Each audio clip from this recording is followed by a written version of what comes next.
अरे अपराजिता आंटी, ये तो मेरी ब्रांच में काम करती हैं। ये यहाँ पे बैठ के क्या कर रही हैं?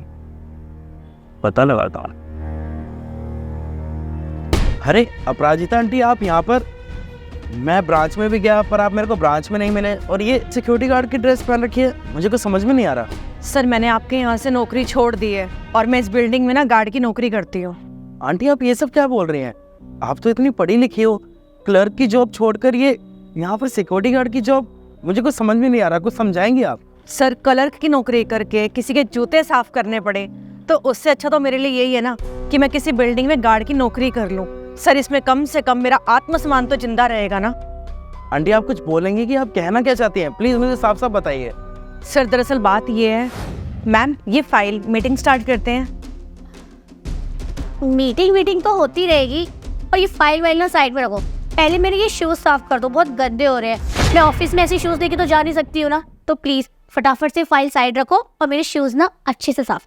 मैम आप कैसी बात कर रहे हो? मैं आपके ऑफिस में क्लर्क की जॉब करती हूँ, मैं कोई आपकी पर्सनल असिस्टेंट नहीं हूँ जो आप मेरे से इस तरीके का काम करवा रही हैं।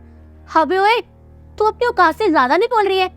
तू ना इस ऑफिस में नौकर है, तो नौकर का काम होता है मालिक की बात मानना। तो जो मैंने कहा चुपचाप से वो कर, फटाफट से मेरे जूते साफ कर। और अगर तूने मेरे जूते अभी साफ नहीं किए ना तो जानती है ना, तुझे 1 मिनट ही लगेगा तुझे यहाँ से निकालने में। और नौकर का ना काम होता है मालिक की बात मानना, तो चुपचाप से मेरे जूते साफ कर। अरे काम धंधा तो कुछ अच्छे से कर लिया कर, कुछ करना धंधा तो आता नहीं है, बस 24 घंटे मुंह चलाती रहती है। चल फटाफट से मेरे जूते साफ कर। मैम आज तक बॉस ने भी मुझसे ऐसा कोई काम नहीं करवाया है, तो आप कैसे करवा सकती हैं? और भला मैं आपके जूते साफ क्यों करूं? मैं कोई आपकी नौकर थोड़ा ना हूँ। अबे ओ बुढ़िया, मेरे सामने ना ज्यादा जबान मत चला। तुझे जो बोला है ना चुपचाप से वो कर, मेरे जूते साफ कर, समझी? फ्री की सैलरी खाती रहती है, ऑफिस का कोई काम तो ढंग से करती नहीं है, तो एक काम ढंग से कर देना। ये चल शुरू हो जा। देखिए मैम, मेरी सेल्फ रिस्पेक्ट से बढ़ के मेरे लिए कुछ नहीं है, फिर चाहे मैं भूखी क्यों ना मर जाऊं। सेल्फ रिस्पेक्ट मेरी सबसे आगे है। अगर मैं इस कंपनी की मालकिन होती ना तो तुझे मैं कब का इस ऑफिस से निकाल देती। अरे ऑफिस से निकालना दूर की बात, पूरा ऑफिस साफ करवाती, झाड़ू पोछा अच्छे से करवाती। तो एक काम ढंग से कर नहीं सकती है क्या? तेरी इतनी औकात हो गई है, मेरे सामने इतना चाचा कर रही है जो।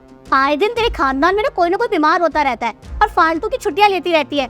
अरे फ्री की सैलरी लेती है क्या? कुछ काम धंधा नहीं कर सकती है मैं बैठ के आराम से? अगर मैंने तुझे जॉब से निकाल दिया ना तो तू सड़कों पर ना भटकती फिरेगी, और इतनी जल्दी तुझे कोई जॉब भी नहीं देगा। अपनी भलाई चाहती है ना तो फटाफट से वो कर जो मैंने तुझे बोला है, मेरे जूते साफ कर। अरे तू क्या मुझे जॉब से निकालेगी? मैं खुद तेरी जॉब छोड़ के जा रही हूँ। तू जितनी घमंडी है ना, एक दिन तेरा सारा घमंड टूट जाएगा। ये पकड़ अपनी फाइल, और आज के बाद ना मुझसे बात करने की जरूरत नहीं है, और मैं तेरी जैसी औरत की शक्ल भी नहीं देखूंगी, क्योंकि ना मेरी सेल्फ रिस्पेक्ट से बढ़ के मेरे कुछ नहीं है। मैं जा रही हूँ तेरी जॉब छोड़ के। अबे इस बुढ़िया की इतनी औकात कि ये मेरे मुंह पे फाइल फेंकेगी। इसको तो मैं सबक सिखाऊंगी, और ऐसा सबक सिखाऊंगी ना जिंदगी भर याद रखेगी। सर अब आप ही बताइए, इतना पढ़े लिखे होने का मेरा क्या फायदा जब मुझे गार्ड की नौकरी करनी पड़ रही है? पर आपको पता है ये गार्ड की नौकरी करना मेरी मजबूरी है, और वहाँ से मैंने नौकरी छोड़ दी थी, तो अब मुझे जो काम पहले मिला मैंने वही ज्वाइन कर लिया। क्योंकि सर घर पे मेरे बच्चे भी हैं, मेरे पति भी हैं, और मुझे उनको खाना भी खिलाना होता है, वो मैं कहाँ से करूँगी? सर मैं एक मिडिल क्लास फैमिली से बिलोंग करती हूँ, और मेरे घर में इतनी सेविंग नहीं है कि मैं घर बैठ के नौकरी ढूंढूं। सर इसीलिए मैंने सोचा कि मैं एक गार्ड की नौकरी कर लूँ। मेरी मजबूरी भी थी सर, घर बैठ के गुजारा होता नहीं है, नहीं तो लेडीज होके मैं गार्ड की नौकरी क्यों करती सर, अगर मेरी मजबूरी ना होती तो।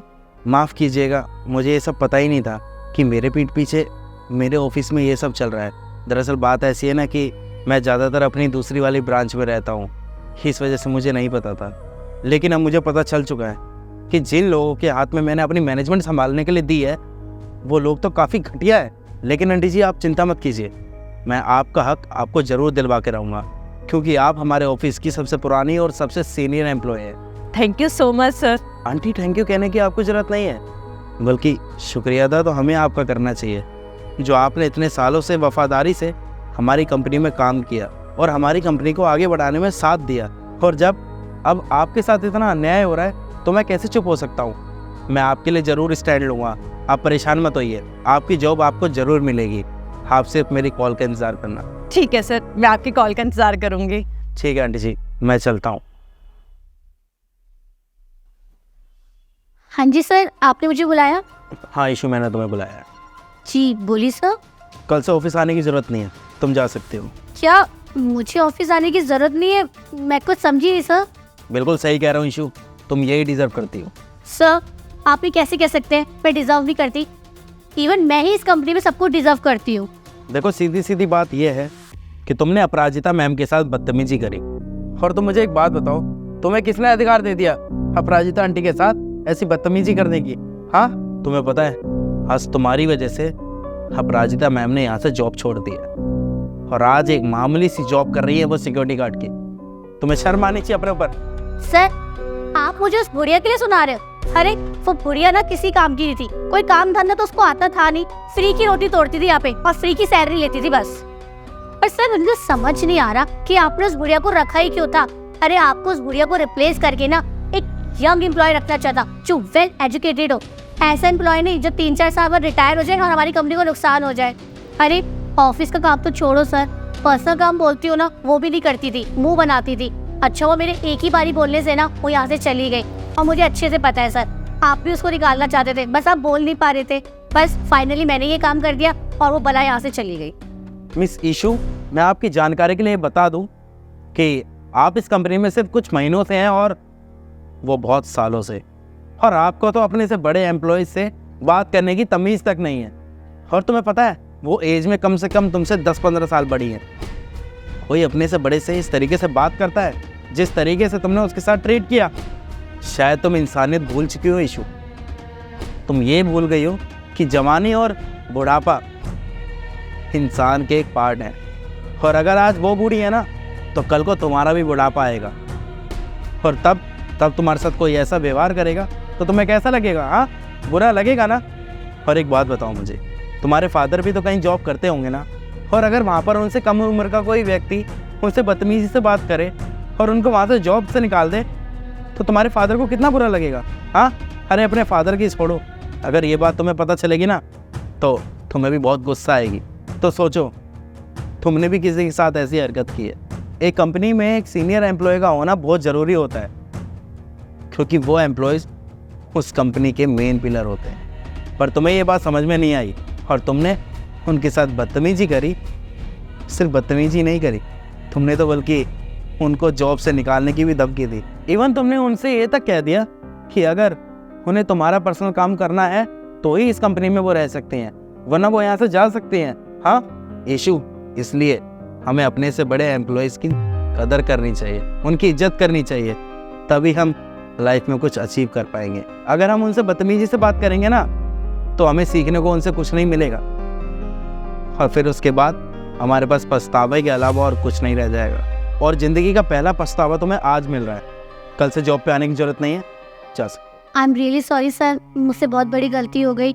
मैं ऐसी गलती दोबारा कभी नहीं करूँगी, और मैं ना एज का भी ध्यान रखूँगी। मैं अपने बड़ों से कभी भी इस तरीके से बात नहीं करूँगी, हमेशा उनकी रिस्पेक्ट करूँगी। प्लीज़ सर आप मैम को बुला दीजिए, मैं उनसे भी माफ़ी मांग लूँगी। प्लीज़ मुझे जॉब से मत निकालिए। इशू, आपने जो आंटी जी से बदतमीजी करी है ना उसकी कोई माफ़ी नहीं है, क्योंकि आपने आंटी जी के साथ बहुत गलत किया है। और हाँ, अब मैं आपको इस कंपनी में नहीं रखना चाहता। Please get out. लेकिन सर मेरी बात तो सुनिए। I said get out.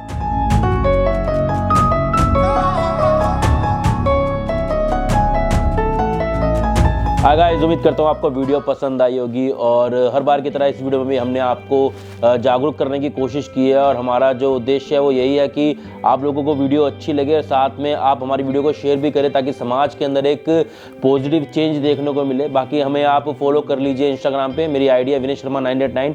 मेरी पूरी टीम आपको इंस्टाग्राम पर मिल जाएगी, और कमेंट्स में ज़रूर बताएं जो भी टॉपिक आप जिसके ऊपर वीडियो देखना चाहते हैं। मिलते हैं अगली वीडियो में, तब तक bye bye, take care, love you all, bye.